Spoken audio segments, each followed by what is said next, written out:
Bonjour, bienvenue à toutes. Aujourd'hui, je vais vous montrer la préparation, la confection de cette petite boîte à bonbons, à chocolat.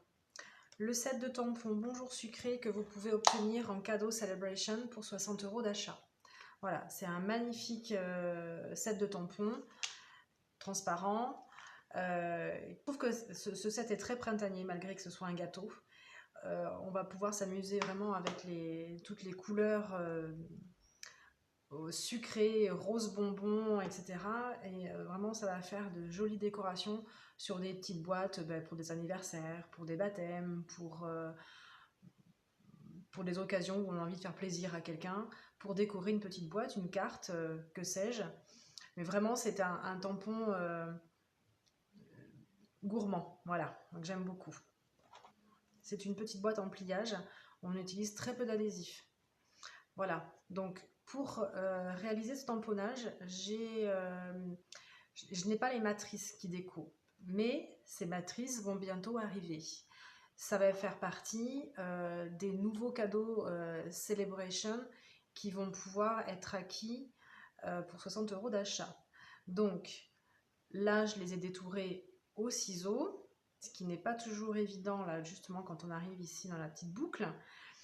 Mais bon, c'est facilement faisable quand même pour le pot et puis pour le gâteau qui se passe, enfin qui est dessous. Voilà. Le petit cœur également détouré au ciseau. Voilà. Donc je vais vous montrer comment on confectionne cette petite boîte. Je rajoute juste que ce ruban est dans le catalogue printemps-été. Celui-ci également. Et ils font partie chacun d'une collection. Alors, c'est la collection de tout mon cœur. Alors, pour réaliser cette petite boîte, vous allez avoir besoin d'un rectangle, soit dans du papier uni, soit dans du papier imprimé. Là, j'ai choisi le papier imprimé de la collection Rêve étoilé.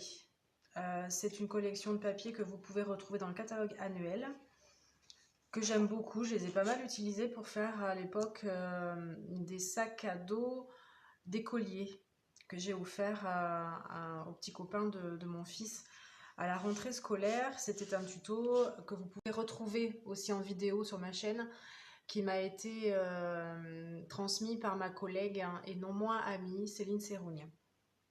Voilà, donc il me reste un petit peu de ce papier, donc je vais l'utiliser ici pour faire cette petite boîte. D'ailleurs, je l'ai déjà utilisé pour celle-ci, puisque c'est le recto ou le verso, en fait, hein, c'est le même papier. Ça veut dire que dans une page, vous pouvez en faire deux. Voilà.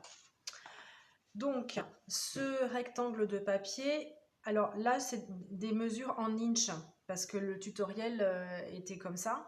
Donc, c'est un rectangle qui mesure 8 inches et demi de large par 5 inches et demi de haut. J'ai déjà fait mes petits repères de tracé pour les lignes de pliure, donc dans la longueur, dans ce sens-là. Donc, hop, vous allez faire un repère ici à 1 pouce 3/4, un autre à 3 pouces et demi, un autre à 5 pouces et le dernier à 6 pouces 3/4. Dans l'autre sens, je crois que je ne les ai pas fait, il va vous falloir faire un repère à 1 pouce et demi de chaque côté. Donc 1 pouce et demi en partant de la gauche, 1 pouce et demi en partant de la droite.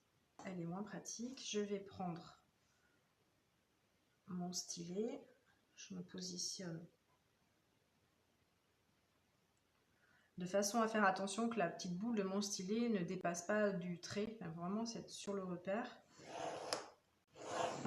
Et je trace ma ligne de pliure.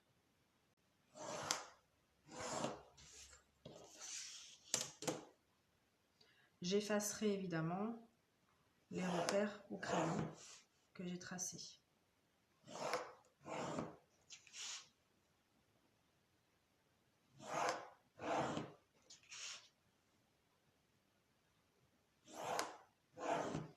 Voilà.